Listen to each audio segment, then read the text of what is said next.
بسم الله الرحمن الرحيم. الحمد لله رب العالمين والعاقبة للمتقين والصلاة والسلام على رسول الأمين وعلى آله وصحبه أجمعين.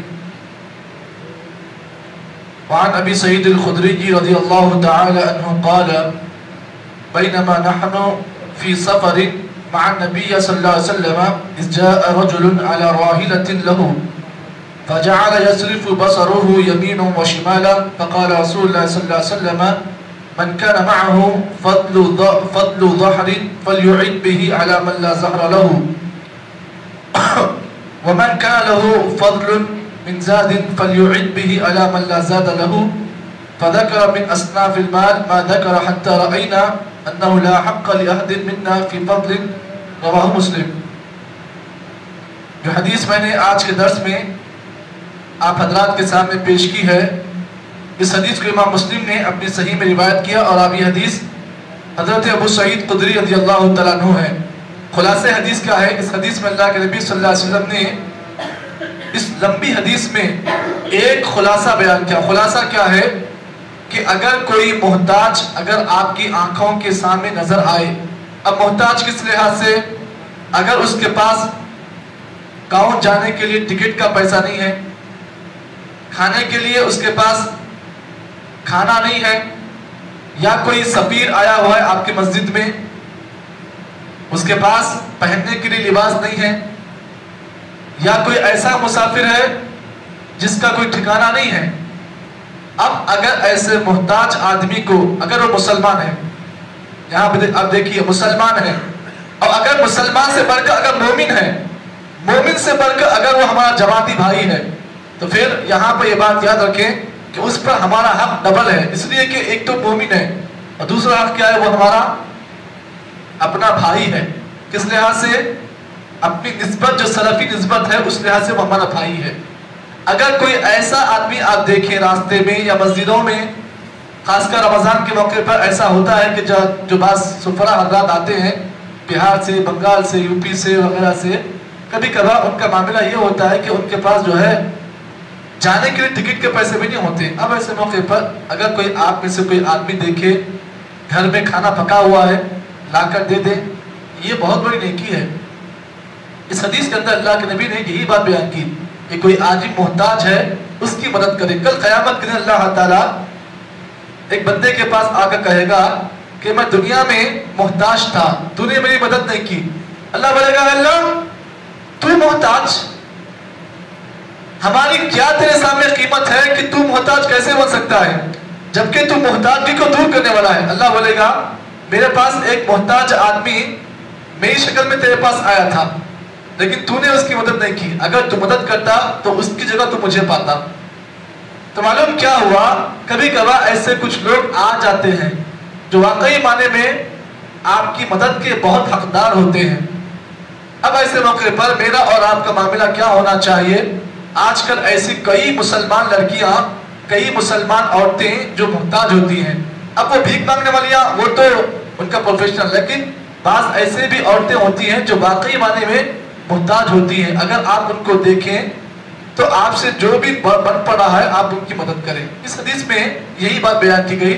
ترجمہ دیکھیں، ابو سعید خدری رضی اللہ تعالیٰ سے روایت ہے، فرماتے ہیں اللہ کے نبی صلی اللہ علیہ وسلم کے ساتھ بینما نحن فی سفر، ہم اللہ کے نبی کے ساتھ ایک سفر میں تھے۔ یہ کون کہتے ہیں؟ ابو سعید کہتے ہیں کہ ہم اللہ کے نبی کے ساتھ ایک سفر میں تھے۔ اذ جاء رجل علی راحلۃ، اچانک ہمارے درمیان ایک آدمی آیا۔ کیسے آیا؟ علی راحلۃ، اس سے ایک سواری تھی۔ فجعل يصرف بصره يمينا وشمالا، اس آدمی نے فوری اپنی سواری سے اترا اور دائیں بائیں ایسا دیکھنا شروع کیا۔ اب دائیں بائیں کیوں دیکھ رہا ہے؟ اب صحابہ پریشان ہیں، سواری سے اترا ایک اجنبی آدمی ہے، دائیں بائیں جو ہے نگاہ دوڑا رہا ہے، صحابہ پریشان ہیں۔ اللہ کے نبی صلی اللہ علیہ وسلم بڑے ہمارے اللہ کے بڑے حکیم تھے، حکمت آپ کے اندر تھی۔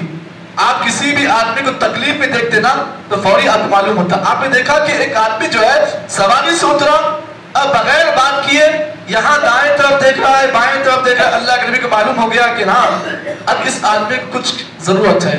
آپ صلی اللہ علیہ وسلم نے صحابہ سے کہا من كان معه فضل ظهر فليعد به على من لا ظهر له۔ اللہ کے رسول نے کہا تم میں سے کسی آدمی کے پاس اگر ایکسٹرا ٹفن ہے، ظہر کس کو بولتے ہیں؟ ٹفن کو. تو آپ نے کہا اگر تم میں سے کسی آدمی کے پاس ایکسٹرا ٹفن ہے، ایکسٹرا توشہ ہے، تو اپنے مسلمان بھائی کے لیے اس تحفے کو پیش کر دیں. اب اللہ کے نبی کو کیسے معلوم ہوا؟ وہ آدمی سفر سے آیا ہوا ہے، دایاں بایاں دیکھا. اب اللہ کے نبی کو محسوس ہوا کہ واقعی یہ آدمی جو ہے تکلیف میں ہے. اللہ کے نبی پہچان لیا. صحابہ فرماتے ہیں اللہ کے نبی وہاں پر ڈائریکٹ آگے کہا تم میں سے کوئی آدمی ایسا ہے جس کے پاس ایکسٹرا ٹفن ہے تو اپنے بھائی کو دے دے. صحابہ بولے کون ہے رسول، کس کو دیں ہم؟ کہا کہ وہ آدمی جو ٹھہرا ہوا ہے نا، وہ آدمی جو ہے واقعی مانے پریشان ہے، محتاج ہے. اگر ایکسٹرا ٹفن ہے اس کو دے دو. اس کے بعد پھر آپ نے کہا وَمَنْ كَانَ لَهُ فَضْلٌ مِنْ زَادٍ فَلْيُعِدْ بِهِ أَلَّا مَنْ لَا زَادَ لَهُ. اب تم لوگ تو مسافر ہیں، اگر تم میں سے کوئی مسافر ایسا ہے جس کے پاس ایکسٹرا کوئی چیز ہے تو وہ اپنے مسلمان بھائی کو پیش کر. صحابہ کہتے ہیں اللہ کے نبی کی اس حدیث کو میں سنا، وہ جو محتاج آدمی آیا تھا نا، ہم میں سے کسی آدمی نے اس کو ٹفن دے دیا، کسی نے اس کو لباس دے دیا، کسی نے سب کچھ دے دیا. اب جو آدمی آیا تھا نا خالی ہاتھ، صحابہ کہتے ہیں جب واپس جا رہا تھا تو اس کے پاس بہت سارا توشہ جمع ہو کر وہ لے جا رہا تھا. اس کے بعد پھر اللہ کے نبی نے کہا فَذَكَرْ مِنْ أَصْنَافِ الْمَالِ مَا ذَكَرَ حَتَّى رَأَيْنَا أَنَّهُ لَا حَقَّ لِأَحَدٍ مِنَّا إِلَى فَضْلٍ. صحابہ کہتے ہیں اللہ کے نبی نے ہمارے سامنے ایسا بیان دیا کہ ہم نے اب یہ سوچ لیا زندگی میں اگر ہمارے پاس کوئی ایکسٹرا چیز ہے تو اس پر ہمارا حق نہیں ہے. صحابہ کہتے ہیں اللہ کے نبی کا خطبے کا نصیحت کا اثر زندگی میں ہمارے اوپر یہ ہوا کہ اگر ہماری زندگی میں کوئی ایکسٹرا چیز اگر ہمیں دکھتی تو ہم کیا کرتے؟ یہ سمجھتے کہ اس پہ ہمارا حق نہیں ہے، اس پہ ہمارے مسلمان بھائی کرتے ہیں. اللہ اکبر. معلوم کیا ہوا؟ اللہ کے نبی جواب الکلیم تھے اور صحابہ کرام نبی کی باتیں جب سنتے تو سنتے یہاں سے اثر ان کے دل پر ہوتا. تو معلوم کیا ہوا؟ آج کل کا جو دور ہے نا، یہ نفسا نفسی کا دور ہے. ہر کوئی آدمی یہ چاہتا ہے کہ میرے گھر میں بریانی بنے، میرے گھر میں بریانی اکیلا میں کھاؤں. اب کیسا کھاؤں؟ بالکل فین لگا کر، تکیے کو ٹیک لگا کر میں کھاؤں. اب میرا مسلمان بھائی کھائے یا نہ کھائے، باہر میں جائے، اس سے مجھے کوئی واسطہ نہیں. بس مجھے اچھا کھانا چاہیے کیونکہ کھانے کا حقدار میں ہی ہوں، دوسرا کوئی نہیں ہے. کیونکہ میں کمانے والا ہوں نا. میں گوشت لایا میرے پیسوں سے، چاول لایا میرے پیسوں سے، مسالہ لایا میرے پیسوں سے، تو میں دوسروں کو کیوں دوں بھائی؟ میرا پیسہ میں کھاؤں نا. تو آج کل کا جو دور ہے نا، یہ ایسا ہی دور ہے. بھائی بھائی کا دشمن ہے. کسی بھائی کے گھر میں کچھ پکتا ہے تو بھائی کو گوارا نہیں ہوتا کہ دوسرے بھائی کو ٹفن نہ کر دے. یہ دور، جب ایسا دور اگر آپ کو دیکھنے میں آئے تو ایسا دور آنے سے پہلے اللہ سے دعا کریں کہ اللہ اس دور کے آنے سے پہلے اللہ ہم کو لے لے. کیوں؟ یہ دور بڑا خطرناک دور ہوتا ہے. اس لیے کہ اس دور میں کیا ہوتا ہے، آدمی جو ہے نفسا نفسی کا شکار ہے. آج کے دور میں ایک زمانہ تھا صحابہ کرام کا کہ اللہ کے نبی کے صحابہ ایسے تھے جب کسی محتاج آدمی کو دیکھتے تو وہ اپنی ایکسٹرا چیز، زائد چیز اس کے سامنے لا کر پیش کرتے اور بولتے بھائی اس میں ہمارا حق نہیں ہے، اس میں آپ کا حق ہے. حالانکہ محنت تو ہماری ہے لیکن اب یہ چیز آپ کی اپنی ہے. تو یہ دور صحابہ کرام کا اللہ کے نبی کے زمانے میں سنہرا دور تھا. اور آج کا دور کیا ہے؟ ہمارے دل بڑے سخت ہیں. اگر ہمارا کوئی جماعتی بھائی، میں اس لیے جماعت کا بول رہا ہوں کیونکہ ہم اپنی جماعت کے اپنی مسجد میں ہم درس دے رہے ہیں. اگر ہمارا کوئی جماعتی بھائی اگر آج پریشان ہوتا ہے تو ہمیں سکون کی نیند آتی ہے. لیکن ایک دور تھا کہ اگر کوئی جماعتی آدمی پریشان ہوتا تو لوگوں کو نیند نہیں آتی. ارے ہمارا فلاں جماعتی بھائی پریشان ہے اور ہم آرام سے کیسے سو رہے ہیں. تو معلوم کیا ہوا؟ اللہ کے نبی کی جو حدیثیں ہوتی ہیں نا، یہ ہر زمانے کے لوگوں کے لیے ہے. تا قیامت تک کے لوگوں کے لیے اللہ کے نبی کی حدیثیں ہیں.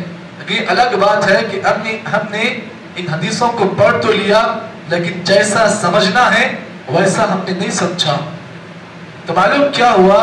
اگر آپ میں سے کسی کے پاس ایسا کوئی مجبور آدمی آ جاتا ہے جو واقعی آپ کی مدد کا حقدار ہے تو ہمیں اور آپ کو چاہیے ہم اس کی جہاں تک ہو سکے مدد کریں. میں یہ نہیں بول کہ یہ واجب ہے بلکہ یہ مستحب ہے. آپ ہر کسی نہ سمجھے کہ مجھ صاحب بول دیا اب یہ واجب ہے. نہیں، یہ واجب کا حکم نہیں ہے بلکہ یہ کام کرنا یہ مستحب کے درجے میں آتا ہے. اللہ سے دعا کریں کہ اللہ تعالیٰ مجھے اور آپ کو جتنی باتیں اس حدیث کی روشنی میں بتائی گئی ہیں اللہ صحیح معنی میں عمل کی توفیق عطا فرمائے. سبحان اللہ بحمدہ، سبحانک اللہم وبحمدک، اشہدو ان لا الہ الا انت، نستغفرک ونتوب الیک.